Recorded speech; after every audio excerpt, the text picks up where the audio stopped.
You are listening to the Fringe Radio Network. FringeRadioNetwork.com.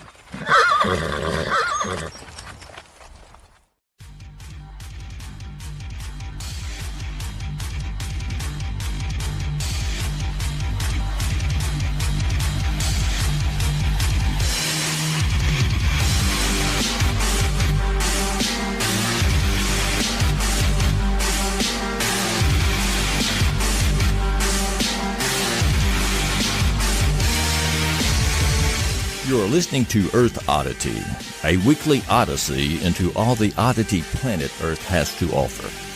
And now, serving it up are Christopher Tiny Sullivan and John Long. Welcome, everybody, to a special bonus edition of Earth Oddity Podcast. Got John Long here. I'm here. You know, here a while back, our audio got messed up. It got corrupted, and we left our... That's right. Yeah, we did have an episode. We did have an episode. Well, right. We're totally your fault, by week. the way. Just going to bring it up again. Well, it may have been my fault, but I distinctly remember you taking credit. Yeah, I did. So it really is your fault. Yeah, it's my fault. on paper, it's yes. my fault. Yeah, right.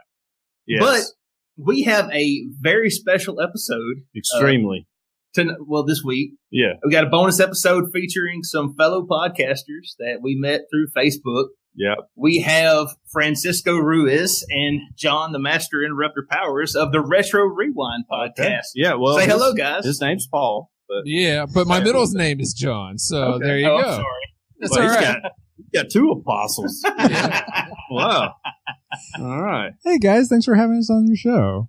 Yeah. Yes. We're glad to have y'all. Two of the coolest guys that we've met have a really great podcast, the Retro Rewind podcast, where they review old movies and video games. They got like Twitch streams. They got all kind of technological stuff that You're I don't saying understand. that they know what they're doing. Yeah, they're totally way more professional than we are. Yeah. Not by much, Yeah, not by if much. any. Yeah, no, they're great. They're good guys. So we want everyone who listens to us to go and download, subscribe to everything they have. Wow. It's really a requirement to be a listener of our podcast. Is that you have to be a listener of theirs from now on. But now, if you don't do it, that doesn't mean you have to quit listening to our show. No, We're not fair going to enough. kick you no, out. but we're going to talk about you behind your back. Behind your back. You Yeah. won't know about it. Yeah, right. But we're totally going to. Yeah. Right. But definitely listen to our Hunchback of Notre Dame episode where Yes. Tiny and John were on our show to talk about that Disney 1996 Disney film. And it was a lot That's of fun having you guys on. Thank you so Yeah. much. Because what two authorities about Disney are you going to get out of all of the podcasting community than me and Tiny? Yeah. That's true. It's you guys are at the top of the list for sure. That's right. Yes, Yes. everyone knows we're the Disney guys. Yes, we look like a Covering couple French of film. yeah, right. We look like Disney characters. Well, anyway, the idea for this show was, since their show is so nostalgic, and since it focuses on movies and video games that are 15 years or older, Mm-hmm. the idea for this show was to do retro news stories. Okay. Because, it's 2018, but not all the odd stuff that's ever happened on the planet is happening in 2018. There is tons and tons of stuff that's, Yeah. as long as humans have been on Earth, there has been Yeah, there's oddity. wild stuff going on. Yeah, so we're going to go retro. We're going to talk about some news stories that you haven't heard before. Yeah, they haven't Especially been posted on your Facebook feed Yes. already. So, yeah. Yeah, we're Now, gonna hit, we don't have the keys to a time machine like they have over on the Retro No, Rewind they don't. podcast. yeah. But We got my uncle working on the time machine in the front yard of his trailer. Yeah. It hadn't got quite finished yet. but it's not a DeLorean. No, it's El it's- Camino. Yeah. It's And 76. it may El or may Camino. not have an armadillo living in the trunk or the bed. Yeah. But Yeah. We're got to get some new tires for it. Got to clean out the carburetor, but it should be going for too long. And So, clean the rust there too. That's right. so we got some good stories. Who wants to lead off? I could start it out for us if you would like. Yeah, go ahead. Okay, so I'm going to go way back to 1954 to our home state here of Alabama. Now, Paul is from California. Is that Yes, correct? Los Angeles area. Los Correct. Angeles. Okay, I've heard of that. It seems to be a something City of Angels. I don't know City if of it's Angels. fallen angels, though. And Francisco's from Portland, where my cousins live, by the way. I didn't even bring that up. Yeah, they live out really? there, too. Yeah. I'm not from here, but I live here now. Yeah, they're from Michigan originally, too. Okay. So they're not like as redneck as I am. They're actually really probably two of the coolest people I've ever known.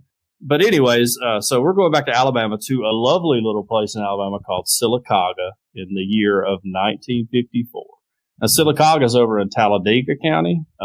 You guys may have heard of the Talladega 500 NASCAR race, but probably not because you have a life and you're not rednecks. And I also pronounce it Talladega. So. Oh, okay. All right. Is that with Bobby and Ricky Bobby. Yeah, Ricky Bobby. Ricky Bobby? Yes. Yeah, okay. I'm sure you're pronouncing it more correctly, John. It's just like I had no idea what you're talking about, and then I realized, oh wait, I say it differently. So that's Talladega. Yeah, so it's different. You know, people in Alabama actually pronounce it both ways. So, but Ann Hodges here is the only confirmed person in history to ever be hit by a meteorite. What? Wow. Yeah. Oh my so gosh. The chances. Oh, Wait, was it frozen poo? Because I heard that could be misconstrued.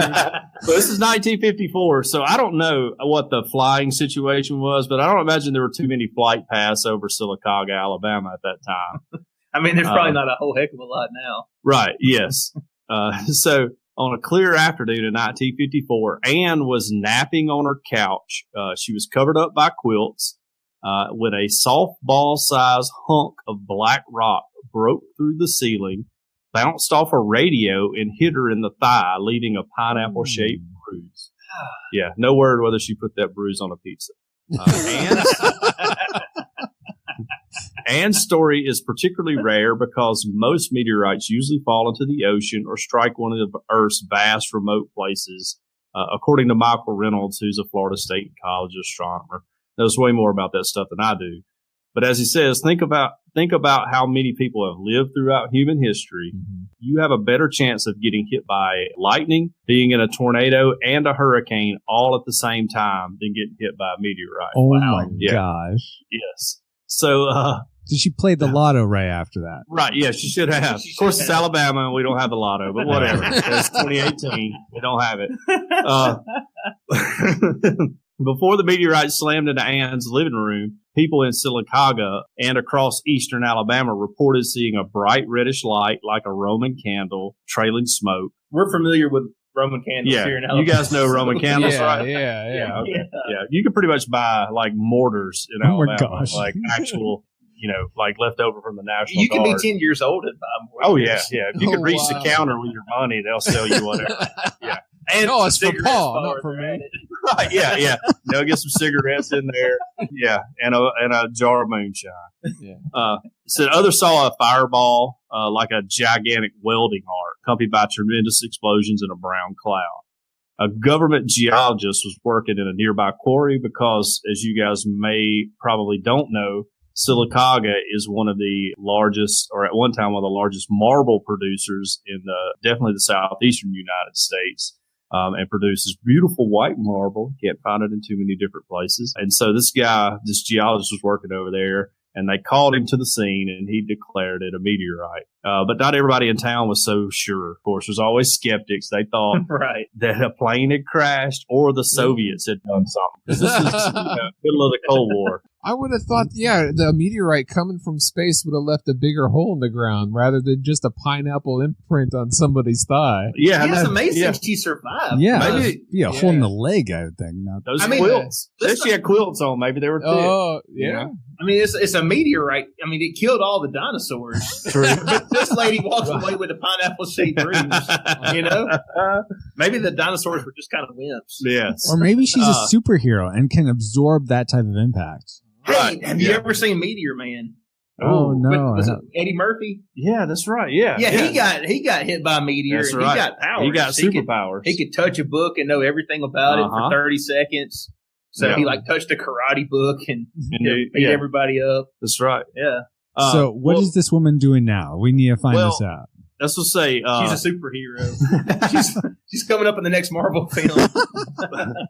What happened is that they ended up turning the meteorite over to the Air Force to get it, to make sure it wasn't something from the Soviets, a leftover piece of a spaceship or whatever. Or have like space germs. Yeah. Get everybody's space cancer. And the Air Force confirmed it was a meteorite, and the public demanded that she get the meteorite back.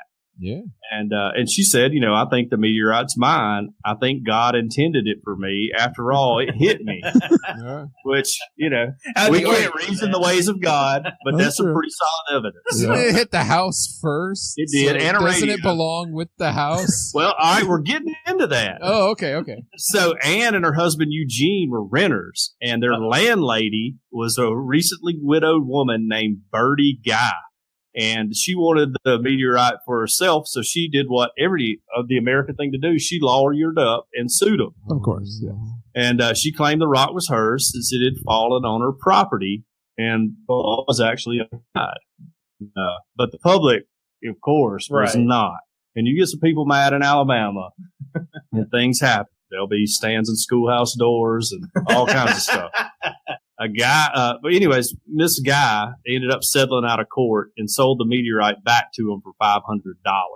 And the company, is a deal. That's a steal of a deal. That is a deal. Yeah. They were convinced they were going to make big money off the rock. Like, hey, come to Sylacauga and see the meteorite that hit me while I was laying on the couch. But no one really got into that. So Anne later suffered a nervous breakdown in 1964. So 10 years later, her and her husband separated, and then she died in 1972 of kidney failure at a nursing home. Oh, yeah. So the meteorite's been turned over to the Natural History Museum. It also says in the article that they turned down an offer from the Smithsonian for it. Like the Smithsonian was like, "Hey, we'll buy this," and they're like, No, we're good. We're gonna make money on our own." But then it didn't. Yeah, it didn't pan out for her. Yeah, I wouldn't touch it because it might give me kidney failure. That's right. Yes, that's a good point. Yes, and cause you to have a nervous breakdown. Yeah, or kill all the dinosaurs. Yeah, it's got a picture of her here in the bed. Now she's a big woman. She's got some girth on her. And so she had a little protection layer. Right. That's why. She's got a big old bruise on her. No joke. But yeah, she had some insulation, but that's a big old bruise. We'll put that in the show notes. I tell you what, I don't fear meteorites the way I used to. No, after seeing that. No, I guess it depends on the size of the meteorite. That's true. And this is the 5 pound it hitting. True. Yeah. Well, you'd be all right. I know. That's what I'm saying. You'd be good. You could take 2 or 3. Bring it on, meteorites. Yeah, that's right. Don't tempt the Lord. And this has been the only confirmed case, because I remember as a kid in the 80s hearing about a guy that was or maybe it was a woman, just jogging, minding her own business, and then getting struck in the head and killed while jogging. And it was like a meteorite hit her.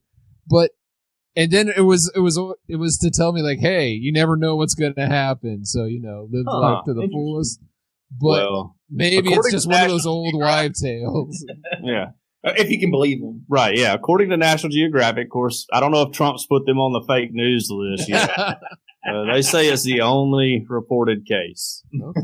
Yeah, so that's the story of Anne. That's crazy. Anne Hodges, whose doctor's name was Moody Jacobs. Like I said, it was a really great name.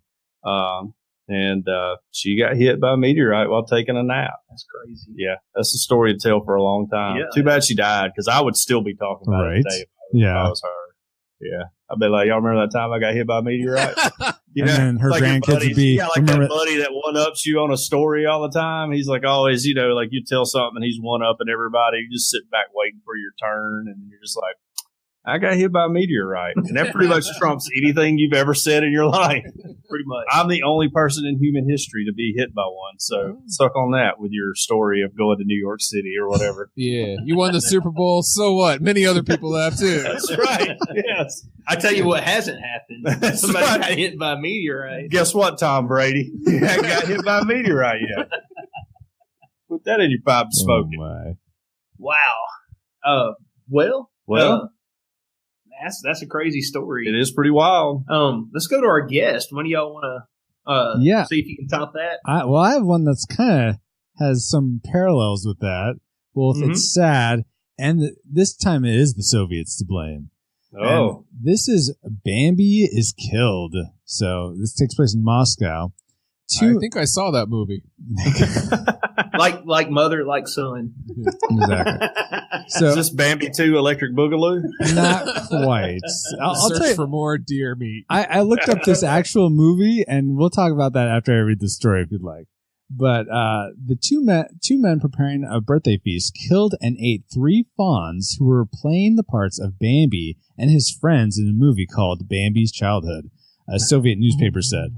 The crime resulted in a lengthy delay in filming and caused huge moral damage, quote unquote, to thousands of children who were anxiously awaiting the movie's completion, said the newspaper Rural Life.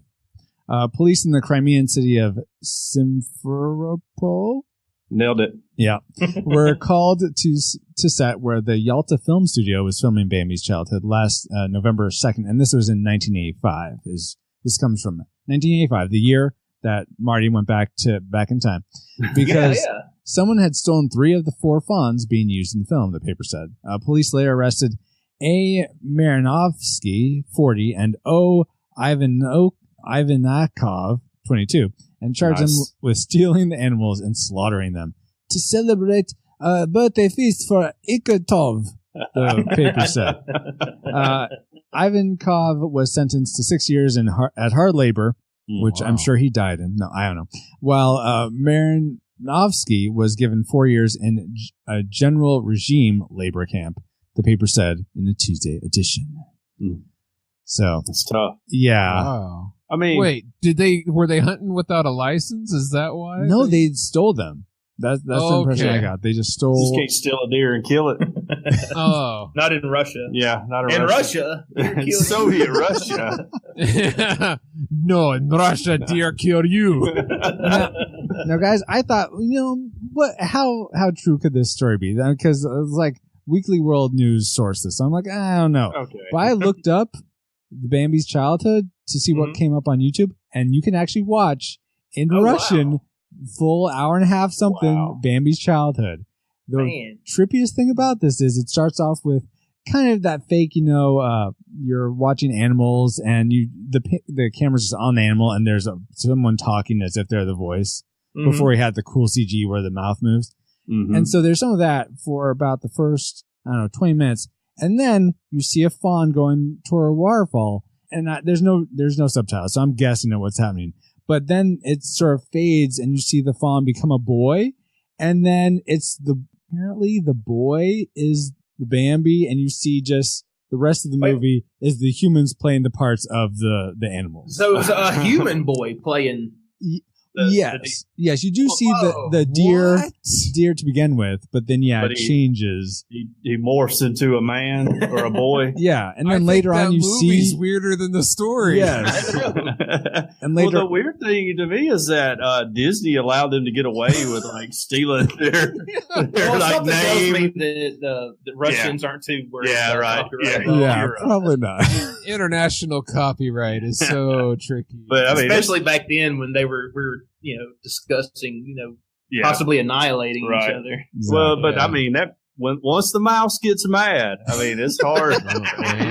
He's out for blood. Mickey doesn't like losing money. There's one thing that's true, that Mickey is on top of the books. Yeah, he's not gonna let anybody take a cut of his pie. Jeez, man. Well, that was very interesting. Yeah, that's crazy. Yeah, that's right. I'll take one All right. And this is one that everybody has heard about. Ooh. At least, everybody in our age group, but maybe some of the young bucks around haven't heard of this. Why you gotta bring up the Bucks? Man, who died? Well, since we're talking about animal cruelty, did you know that famous rocker and reality TV star Ozzy Osbourne, he once bit the head off a bat? That's right. I always heard about Y'all this. remember that? I don't remember, but I heard about it. I remember growing up hearing it's true. Oh, no, it isn't. Oh, yes, it is. Yeah, there was a big debate back in the day. And even Ozzy denied it for a period of years. But then... Right. Yeah. This comes from USA Today.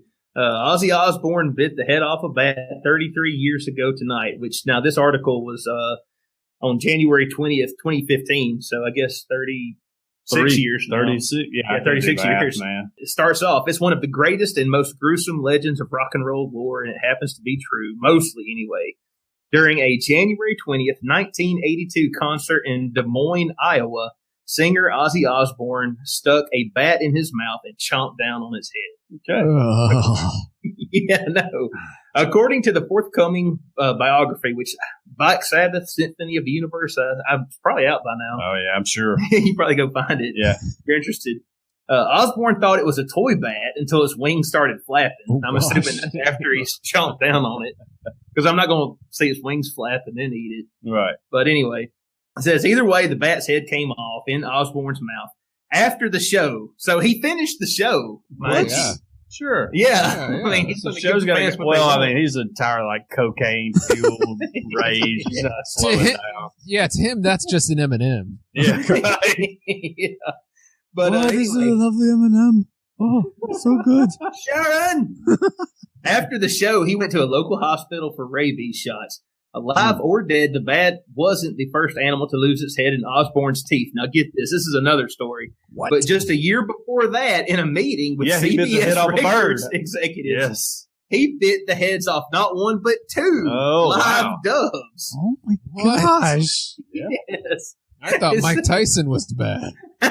It says that the guy who did his biography writes that Osborne had planned to end his appearance at the meeting by releasing 3 live doves into the air, which that's kind of weird. Like you're Yeah. like if we sign a contract with somebody and we're just going to release doves when it's over. Is John totally Woo an 80s filming thing to this? do. I don't know. this- Well, I guess he got hungry.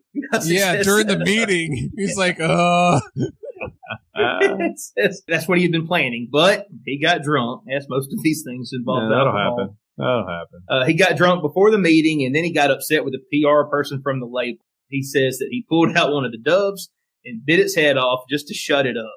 Oh. Then I did it again with the next dove, spitting its head out on the table, and that's when they threw him out. So, you know, Ozzy Osbourne back in the 80s, he liked biting the heads off stuff. oh. Yeah. So that's how you get out of corporate meetings. That's true. Yeah. Yes, that's true. But like, how drunk do you have to get to be like biting the head off of a bird drunk? You know? I would. Because it won't shut up. Yeah, right. Yes, I had a friend who had a bird that was like that. You know, it would just tweet all the time. But he didn't bite his head off. No. And I was drunk over there a few times, but I never thought about it. I wonder, Yeah. I wonder if you have something against flying creatures. I mean, it's a bat and bird. Yeah. Nothing landlocked. Ozzy's got it out for I can't remember the like scientific name for aviaries. Yes, Yeah. yes. Yeah, aviaries. It's hard for me to catch flies, let alone birds. That just seems like such a rock star thing to do, though, to bring Yeah. doves to Totally. Yeah, your meeting and you're going to like release them when it's over with. yeah. That was probably like a cocaine induced decision too. Yeah. You know? Like 2 guys just like doing rails one night, and they're like, "You know what we should do is sign our next contract, man. We need to bring some doves and let them loose, man. That'll be great. Everybody will love it, you know." What if you do this? What if next time you're in a meeting with some executives or somebody, you bring in like a cute little puppy and you tell them, like, hey, do you like this puppy? Because this puppy's future depends on what you say in this meeting. I've got a meteor that I will throw at its leg. I may try that in our Tuesday senior management meeting to see what happens. Yeah. It'll be good. Might be good. Yeah, yeah. Let the listeners know what happens. That's right. Yeah, we will. Inquiring Don't- minds want to know. I will tell you this, though. As your friend, you need to take up all cell phones before you do this. Just to get on the internet. That's right. Well, everybody put their cell phones in this basket, right? Oh, man. All right. That was a good one. Thank you. Yeah, yeah. Oh, what you got? Yeah, speaking of crazies, this one's titled Leonardo de Toenail. Ooh. This comes from March 1980. Multiple female students at Southern California University, so that's right around where my area is, complained that someone had surreptitiously painted their toenails as they were studying in the library. How'd you not know that? I Right? know. Police dubbed the perpetrator Leonardo de Toenail. A man was eventually apprehended carrying 15 bottles of fingernail polish. No, not this color. No, not this. But let him go because police hadn't caught him in the act. There you go. He didn't. It's circumstantial evidence, Your Honor. He's still at large. So what? Carrying around a bunch of nail polish? That's Yeah. against the law now? Yeah, that's right. Yeah. So it goes on. Unable to stop himself, he was caught painting women's toenails again the following year. Wow. And this time was ordered to a hearing at the city attorney's office. But he never showed up and was never seen again. he just ghosted. He booked it. He's still out there. Oh, God. He's on the loose. Maybe he's trying to form a team with other painters like Raphael, Michelangelo, Donatello. Maybe. Oh, so he's got the there we go. toenails. Other Yeah. people have like the You know, fingernails. and the maybe makeup. exactly. Oh, Yes. wow. I like that. Yeah. Interesting. Yes. Yeah. I think that's like I mean, I know people are weird and everybody's got their things that they enjoy in life, but painting another person's toenails. He needs to get a better PR person and just, this should have been said, hey, free pedicures. Yeah, You know, exactly. I'm a That's right. master. Exactly. Yeah. I am, Leonardo de Toenail, master pedicure. I was about to say he You could know. charge and get a little lunch money or something. Yeah. That's not about it. That's like, if you're like one of the foot guys, I know there are foot guys out there. I've stumbled across some stuff on the internet. Why? What do you mean, John? What is this Like- foot guy you speak of? But like if you're into feet, and I feel like getting a job at Payless Shoe Store or something like that is like right up your alley. That's like what you should do for the rest of your life. This guy would be perfect to do pedicures, manicures, all that, and paint people's toenails and But- make a little coin. So- But this if- guy prefers like the ninja touch. He wants to get in without being. Oh yeah, like an added element of excitement. Yeah. Yeah. Interesting. I was gonna say, my wife used to, kiss and stuff downstairs, and her parents would be upstairs, and it was always like, on edge. Oh, like they if we can were walk gonna get, in and see us kiss. yeah, like her dad's gonna like slit my throat and bury me in the like 400 acres behind his house. It makes it a little more exciting. So maybe I understand what Mr. Toenail's going through here. Wait. He was never caught. How old are you again? I've never been to Southern California. That That's we what they know all of. say. I have receipts to back it up. Since this guy was never caught again, maybe he like sought out like ninja training. Yeah, and that's maybe. why. What if he's still painting people's toenails today and they don't even know it or something? You just like look down a couple of days later and you're like, what did I do about toenails? That'd make a good comic book, I think. On the next Think so? episode of Criminal Minds. Yeah, it's like a CSI episode. Yeah. They call him Leonardo de Toenail. And then like that Who song comes on. That's actually actually cool. Actually cool. All right, you got another one? I got another one. I got several right here. You just want me to roll on with it? Yeah. I got some from 1830 here. They're all real Oh, short. wow. Yeah. 1830, man. Yeah. I didn't know. I mean, you said retro. That's true. Okay. Yeah. All right. The following was a fatal recipe for a dinner date reported in the Northampton Mercury in September of 1830. Mrs. Shaw, wife of Thomas Shaw, a mercer and a draper, boiled a leg of mutton for her family in a saucepan, which had some days previously been used to boil arsenic for the purpose of destroying vermin. Oh. Yeah.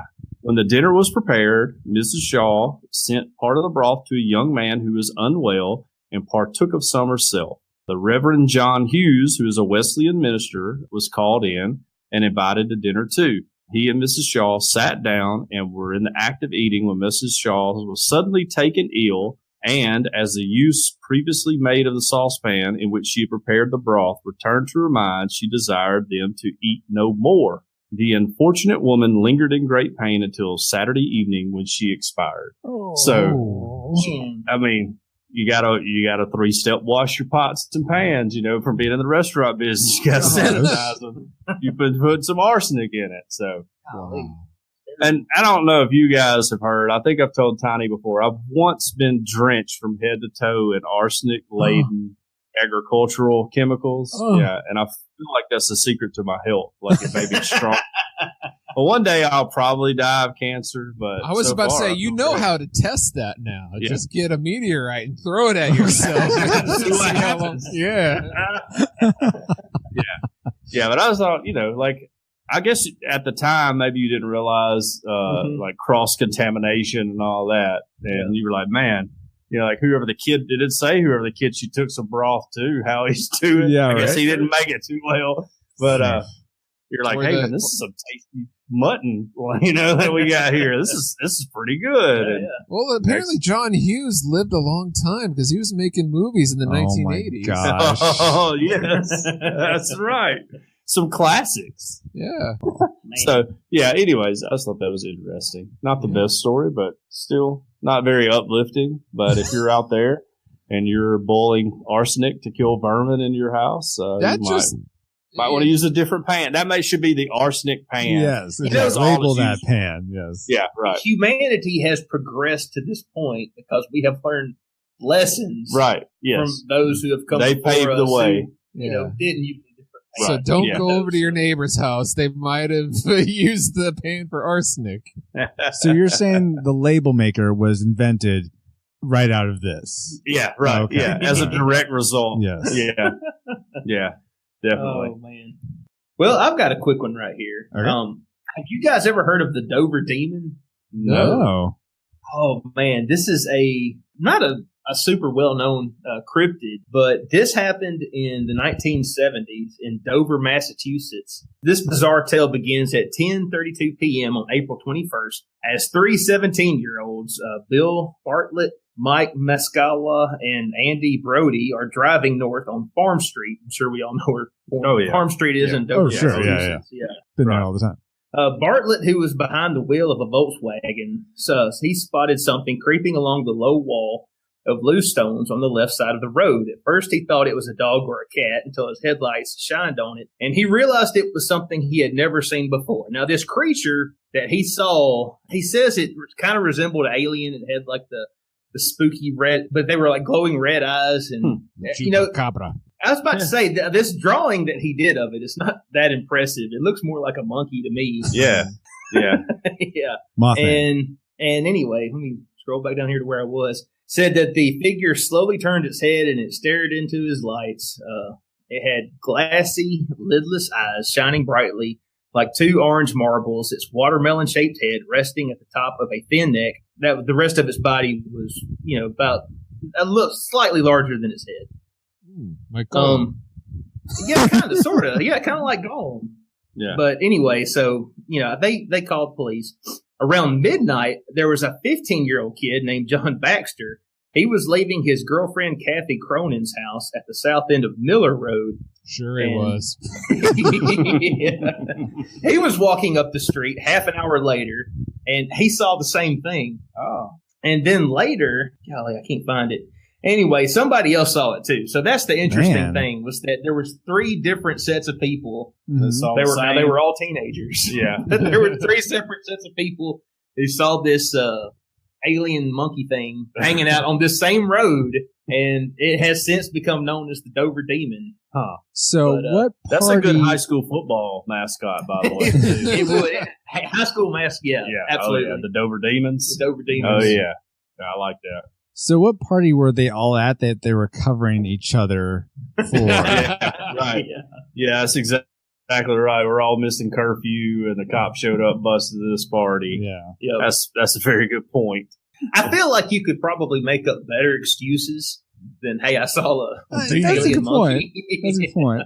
Well, sometimes I've found that the more outrageous you go with an excuse, the better it is, Mm-hmm. Like, you could show up late for work and say, yeah, sorry, guys, I had trouble dropping my kids off, but it's nothing like, hey, there was an 18-wheeler that turned over and there was fire and I had to save somebody, and people are like, oh, my goodness, And then I got hit by a meteor. Yeah, right, and then a meteorite hit me. Yes.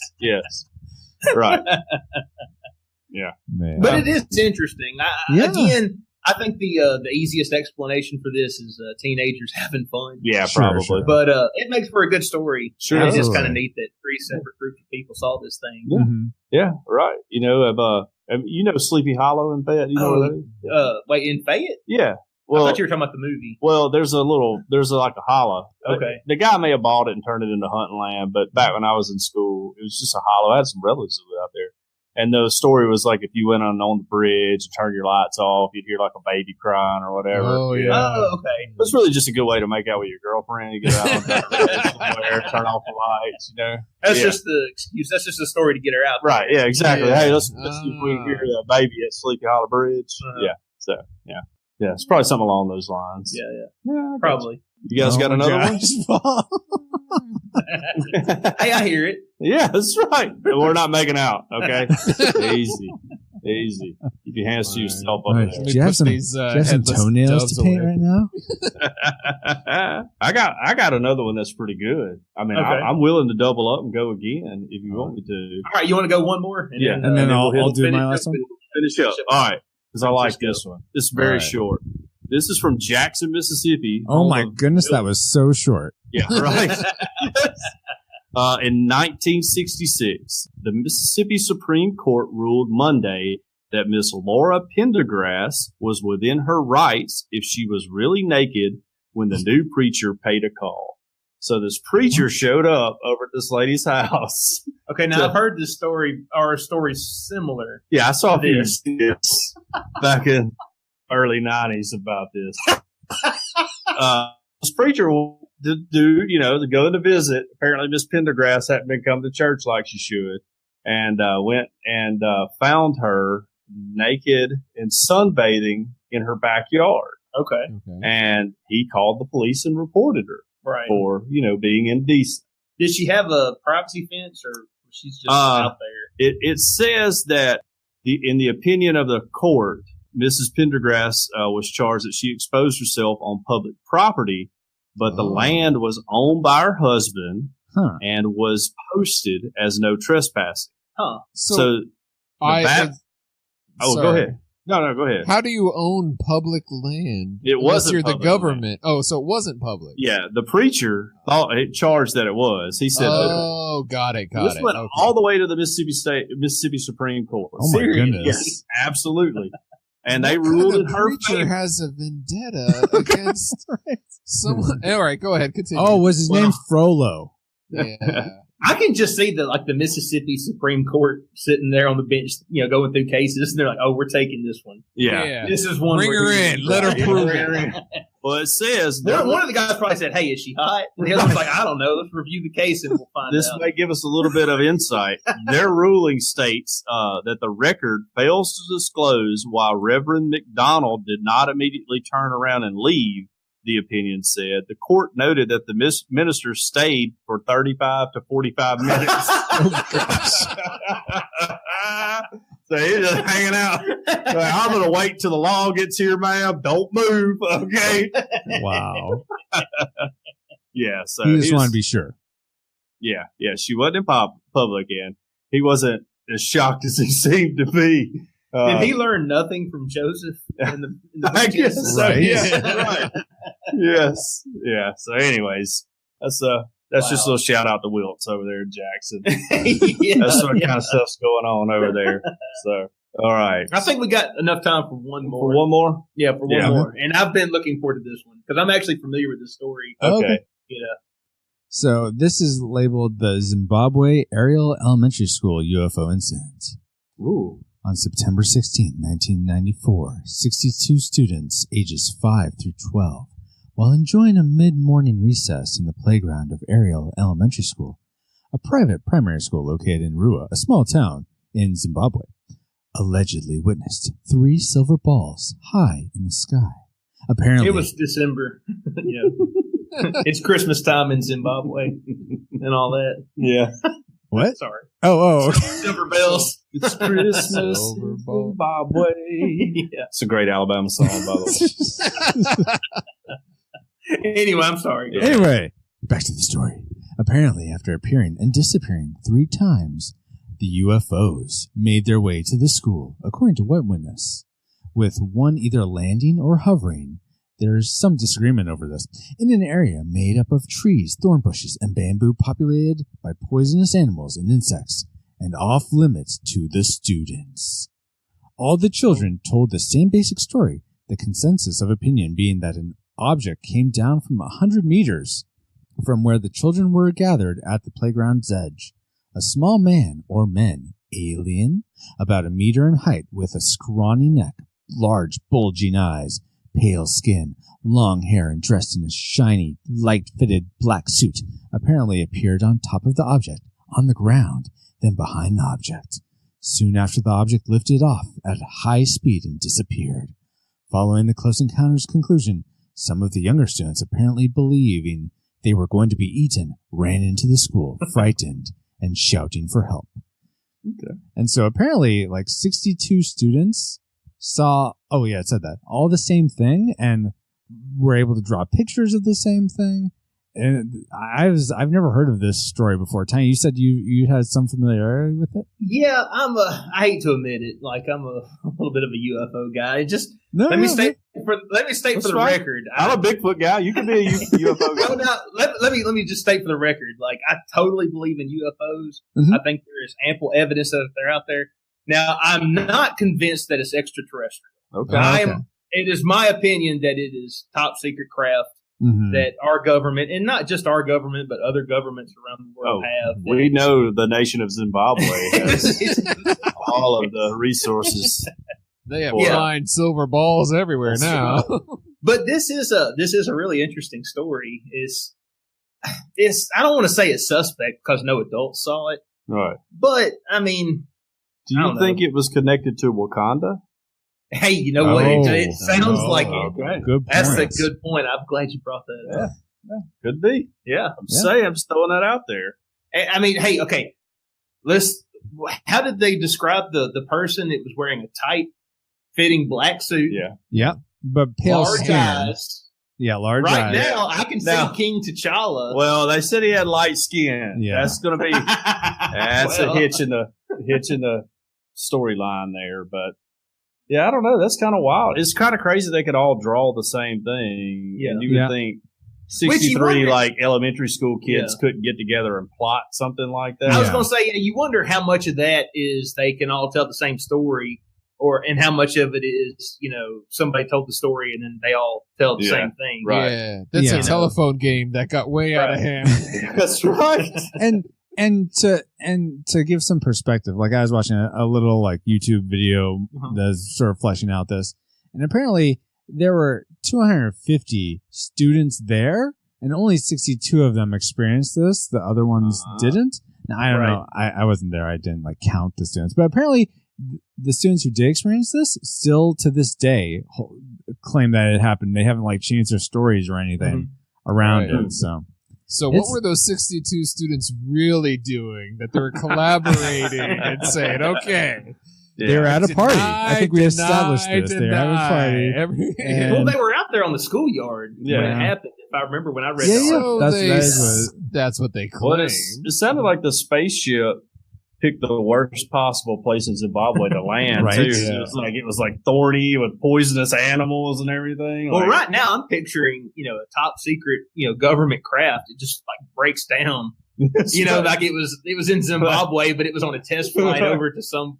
Hey, Bob, somewhere on the other side of the world. You got to get out and bang on the alternator with a screwdriver to get it back running. Yeah.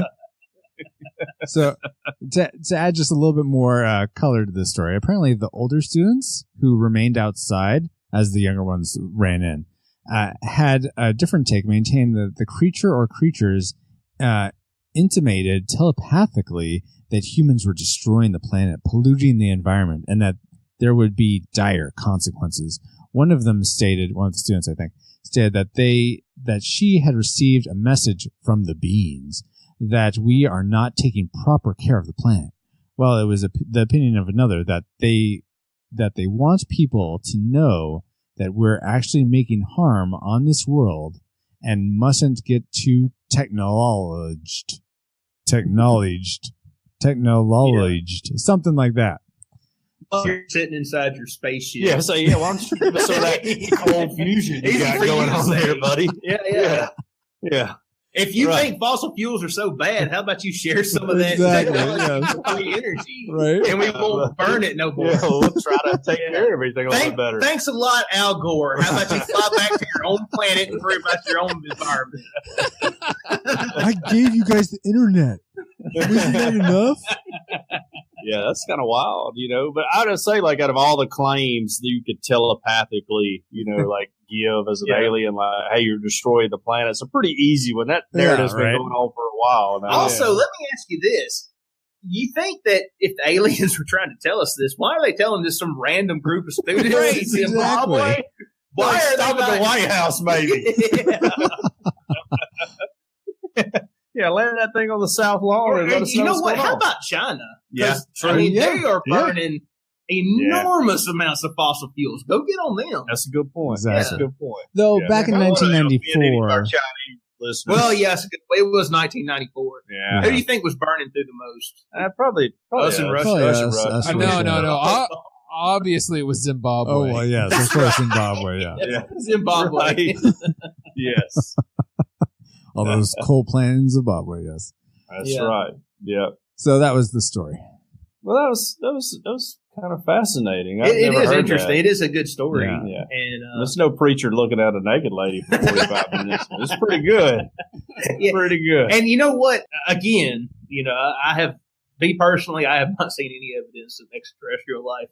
But let's just say that they are, and they ever hear this podcast. Yeah. If you don't like us burning fossil fuels, we will gladly take free energy technology if you have something to share with us and not burn it no more. Well, let me come in behind you and say, listen, if that's an entirely tiny perspective, aliens, I am friendly.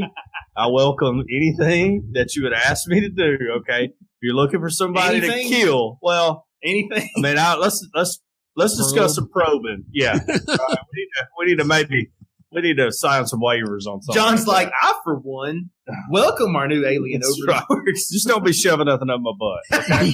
All right. I just want to throw that disclaimer out there. Well, I'm not going to be telling y'all what y'all need to tell us like Tiny is, okay?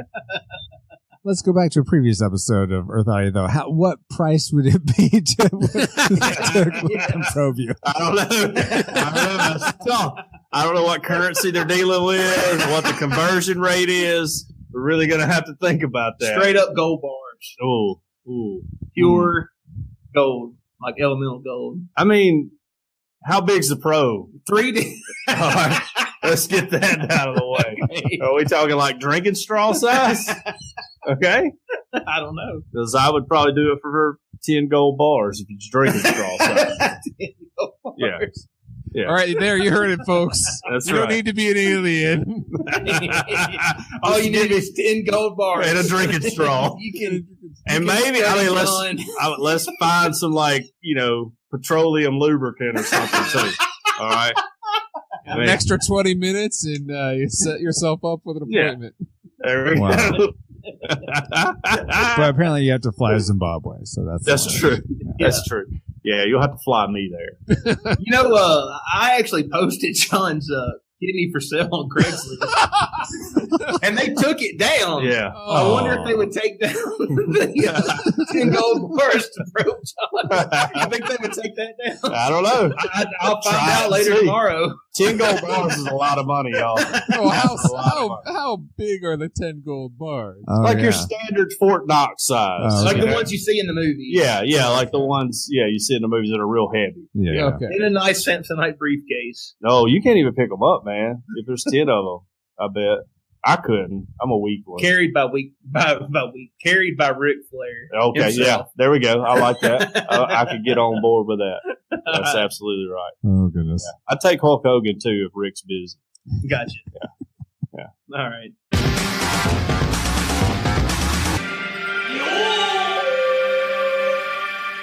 So, okay, guys, we got a very special quick ad read. We want to thank our friends over at Cajun Curl for all they do for us. It's our sponsor. Check them out at www.cajuncurl.com. As if there's anybody left in the world who doesn't know you put www in first. It was developed on the jolly old Elm Bayou. The retro Elm Bayou. Okay, all right. Yes.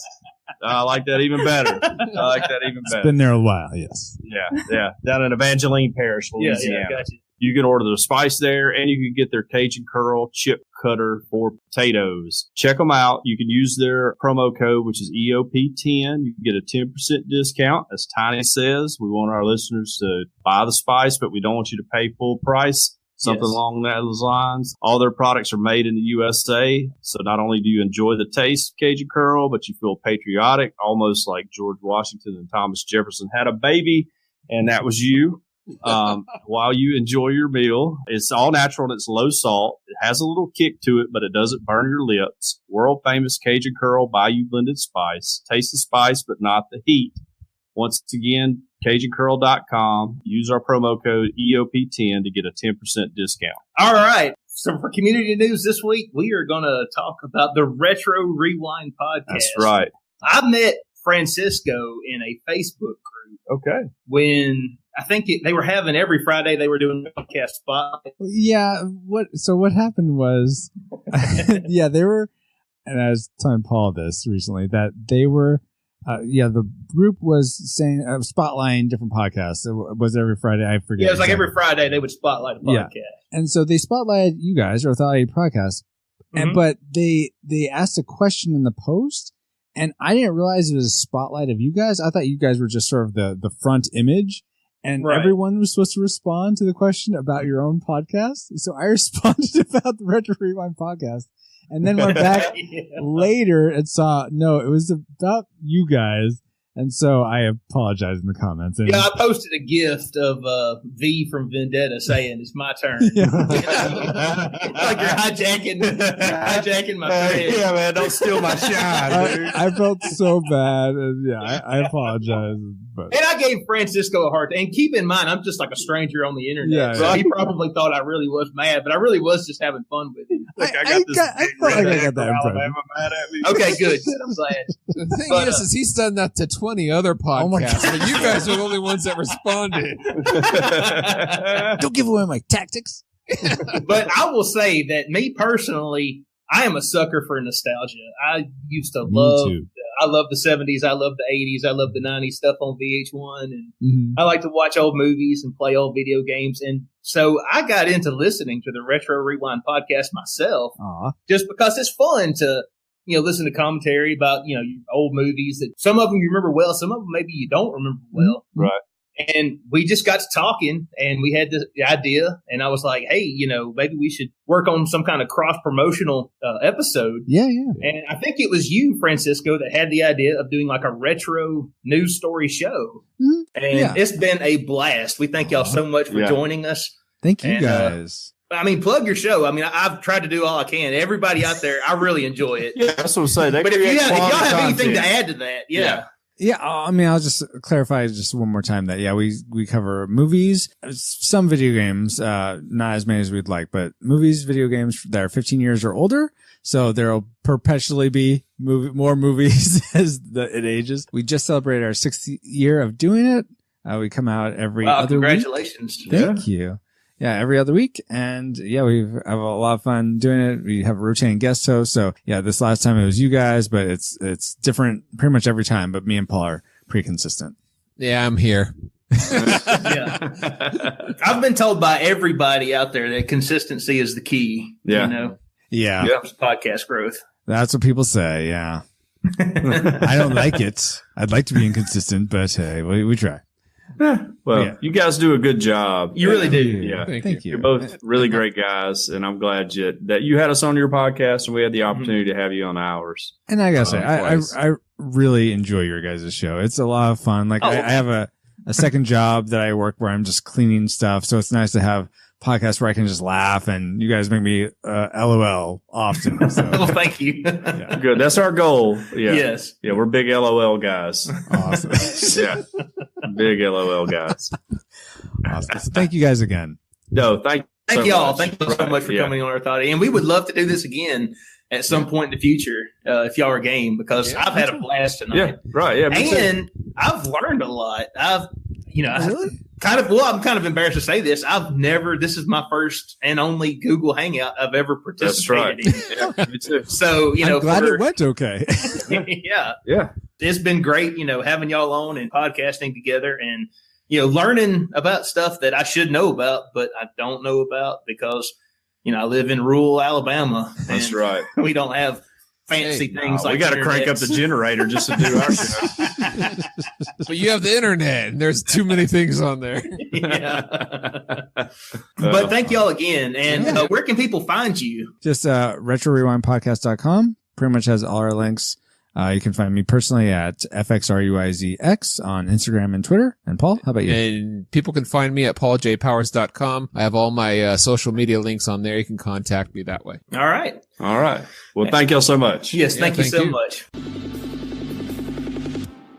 You have been listening to another episode of the Earth Oddity Podcast. But thank you so much for joining us, whether you get us on Apple Podcasts, Google Podcasts, iTunes, I guess that's Apple Podcasts, that's all those other podcast apps. We're on them all. Yeah, we're there. Yeah. We're there. Anywhere they'll let us in. We're not on Pandora yet. Oh, we're getting there, though. But we're getting there. That's right. If you would like to email the show, you can email us. We are earthoddity@planetmail.net. If you would like to follow us on Instagram, because sometimes we post pictures, you can look at those. That's right, we do every once in a while. _ Earth Oddity. It's like a crapshoot. You never know what you're going to get on it. If you want to follow us on Twitter, hey, we could tweet. You never know. We might tweet out one day. @ Earth Oddity. That's right. And we've also got a phone number. What's that phone number, John? It's 662-493-2059. What's that number again? 662-493-2059. Call now. That's right. Call right now. Operators are standing by. If you want the $19.99 deal, you got to call right now. Everybody out there, we hope y'all have a great week. Earth Oddity for the Fringe Radio Network signing off. Yeah, love you guys. Bye. Bye. All right. Cut.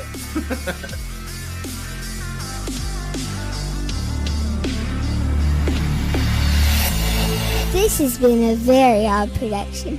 Thanks for listening.